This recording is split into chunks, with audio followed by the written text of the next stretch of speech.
इनको कबीर कहते हैं। काम, क्रोध और लोभ इनकी वर्जना, इनका अपरोध है। इनके कारण ही पहचान मुश्किल हो जाती है। इनके कारण ही हरिपद को चिन्हना मुश्किल, करीब असंभव हो जाता है। इन तीन को हम समझने की कोशिश करें। काम, क्रोध, लोभ। काम है जो हमारे पास है, उससे ज़्यादा पाने की आकांक्षा, जो मिला है उससे तृप्त न होना काम है, जो है उससे असंतोष काम है। इसलिए मोक्ष की कामना भी काम है। परमात्मा को पाने की इच्छा भी काम है। धन पाने की इच्छा तो काम है। स्त्री पाने की, पुरुष पाने की इच्छा काम है। परमात्मा पाने की इच्छा, मोक्ष पाने की इच्छा काम भी है। काम का अर्थ इतना ही है कि जो है उतना काफ़ी नहीं, और अकाम का अर्थ है जो है वह काफ़ी से ज़्यादा है, जो है वह परम तृप्ति दे रहा है, जो है प्रतिशोध दे रहा है। उतने में हम राजी ही नहीं हैं। हम प्रफुल्लित हैं, जो मिला है उससे हमको अनुगृहित है। फिर काम विवर्जित हो जाता है।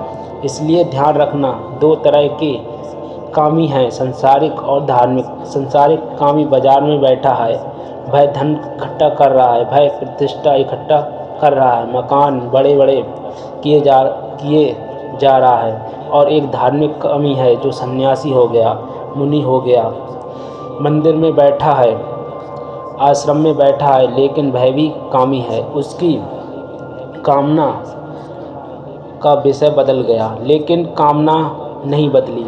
कल वह धन चाहता था, वह आज ब्रह्मा चाहता है। चाहे जहाँ बाकी है और जहाँ है काम की। क्या तुम चाहते हो? इससे कोई फर्क नहीं पड़ता। जब तक तुम चाहते हो तब तक तनाव रहेगा, और जब तक तनाव रहेगा तब तक अपरोध रहेगा।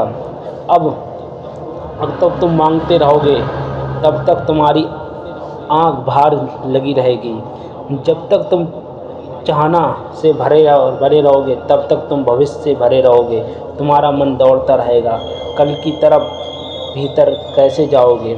भीतर जाना तो आज और अभी होगा। बाहर जाने वाला मन हमेशा कल आने वाले भविष्य में डोलता है। काम भविष्य को पैदा करता है, कामना से भविष्य पैदा होता है। और जो आदमी निष्काम है वह कभी और यहीं जीता है, कोई भविष्य नहीं। यह क्षण काफ़ी है क्या? कमी है इस क्षण में, सब पूरा है, तुम पूरे के पूरे हो, रत्ती भर कमी नहीं। लेकिन अगर कामना हुई तो कामना से कमी पैदा होती है। यह गणित ठीक से समझ लो। जितनी बड़ी कामना है उतनी बड़ी कमी है। जितना मांगोगे उतने बड़े भिखारी रहोगे। मैं एक घर में मेहमान था कलकत्ता में। एयरपोर्ट पे मेरे मेज़बान मुझे लेकर चले तो बड़े उदास थे। मैंने पूछा क्या हुआ? कहा कि बहुत नुकसान हो गया। पत्नी ने कहा, भय भी पीछे बैठी थी। उसने कहा, इनकी बातों में मत आना, आप तो जानते हो नुकसान बिल्कुल नहीं हुआ, लाभ हुआ है। तो मैं थोड़ा सा परेशान हुआ कि मामला क्या है। मैंने कहा, विस्तार से कहो। तो उसने कहा, इनको किसी धंधे में 10 लाख मिलने की आशा थी, 5 ही लाख मिले। ये कहते हैं 5 लाख का नुकसान हो गया और उससे बड़े परेशान हैं। रात सो नहीं सकते, और इनको समझा कर मेरी जान जा रही है। और मैंने चाहा कि आप आएँ और इनको थोड़ी याद दिलाएं कि 5 लाख का लाभ हुआ है। कामना 10 की हो या 5 ही मिले तो 5 तो नुकसान हो गए। अगर कामना 50 की होती है तो और बड़ा नुकसान होता।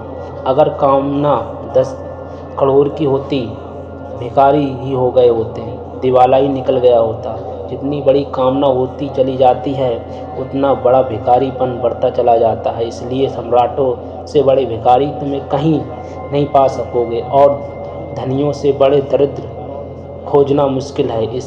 उनके पास क्या है उसकी गिनती मत करना, क्योंकि उसकी गिनती वे खुद ही नहीं कर रहे हैं, तुम क्यों करो।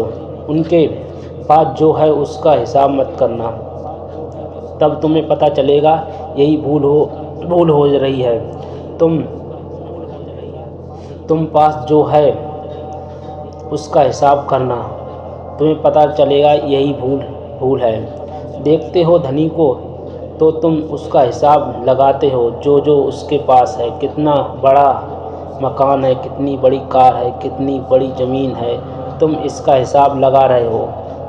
तुम कह रहे हो आदमी के पास जितना है, वह आदमी इसका हिसाब नहीं लगा रहा है, वह हिसाब लगा रहा है उसका जो होना चाहिए जो नहीं है।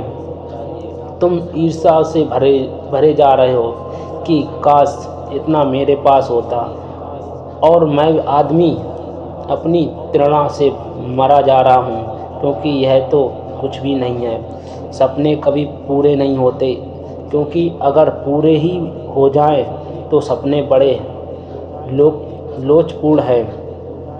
जब तक वे पूरे होते तब तक वे फैलकर और बड़े हो जाते हैं। सपने तो बच्चे रबड़ के गुब्बारे से खेलते हैं, वैसे ही हैं। तुम फूलते चले जाते हो, वे बड़े होते चले जाते हैं। कुछ और नहीं करना पड़ता, सिर्फ फूंकना पड़ता है, सिर्फ थोड़ी हवा और डालनी होती है। फूंकना बड़ा हो जाता है और बड़ा हो जाता चला जाता है। कामना फूंकने से ज़्यादा नहीं है। कोई कामना के लिए कुछ करना ही नहीं पड़ता।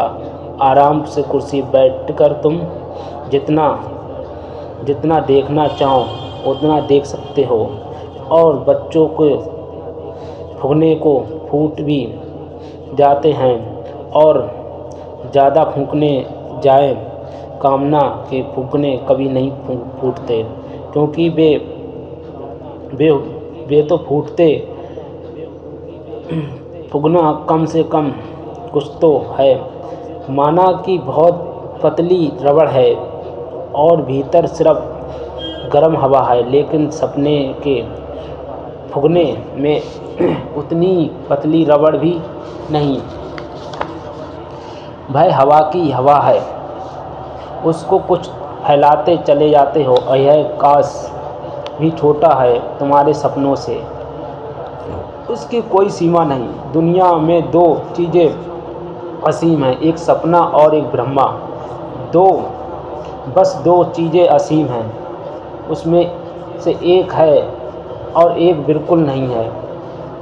फिर सपना जितना बड़ा होता है उसमें तुम तुलना करते हो। जो तुम्हारे पास है बड़ी तृप्ति पैदा होती है, बड़ा असंतोष जगता है। कोई तुम्हें गरीब नहीं बना रहा है, तुम ही अपने को गरीब बनाए चले जा रहे हो। जिस दिन यह समझ हमें आ गया कि बुद्ध और महावीर को तत्क्षण राजमहल छोड़कर सड़क पर खड़े हो गए। राजमहल नहीं छोड़ा, भय जो सपना था जिसको कारण गरीब से गरीब हुए जा रहे थे, वह सपना तोड़ दिया। इसलिए दुनिया में बड़ी अनूठी घटना घटती है। सम्राट दीन रह जाते हैं, और कभी कभी राह के भिखारी ने ऐसी गर्मियाँ पाई हैं कि उसकी महिमा का बखान नहीं किया जा सकता। राज कहाँ है, पूंजी कहाँ है, जो तुम्हारे पास है उससे तुम तृप्त हो, जिसकी वासना रत्ती भर भी भविष्य की तरफ नहीं जाती, जिसमें वर्तमान को काफ़ी पाया, और काफ़ी शब्द ठीक ही नहीं है, काफ़ी से ज़्यादा पाया, क्योंकि काफ़ी से थोड़ी कमी मालूम पड़ती है। बस काफ़ी है, ऐसा लगता है कि कुछ और बाकी है, जिसने काफ़ी ही नहीं है, जो है उसमें पर्याप्त से ज़्यादा पाया है, परितोष पाया है, और इतना ही नहीं कि वह राजी है, वह अनुग्रहित है, वह अहोभागी है। जो मिला है उसके लिए उसके हृदय में बड़ा गहन धन्यवाद है। जो वह कामना टूट जाती है, असंतोष कामना मिटा देता है। असंतोष कामना की अग्नि में घी की तरह बढ़ता चला जाता है। संतोष होना सीखो। जो पहली बाधा गिर जाएगी काम, अगर कामना बनी रहे भविष्य का जाल बना रहता है, और वह जाल बड़ा है और वर्तमान का क्षण बड़ा होता है। वह जाल में कहाँ खो जाएगा तुम्हें पता ही नहीं चलेगा। वर्तमान का क्षण तो ऐसे ही जैसे रेत एक कण, और भविष्य का जाल ऐसे जैसे सारे सागरों में किनारे की रेत। वर्तमान का कण कहाँ तुम खोदोगे उस रेत को पता ही नहीं चलेगा। और वहीं द्वार, अगर तुम्हें वर्तमान के क्षण का द्वार तो पकड़ो हो, उसके अतिरिक्त कोई द्वार नहीं। वही से कोई मंदिर में प्रवेश करता है, क्योंकि वही तुम हो। वही वृक्ष है, वही आकाश है, वही चांद तारे हैं, वही परमात्मा है।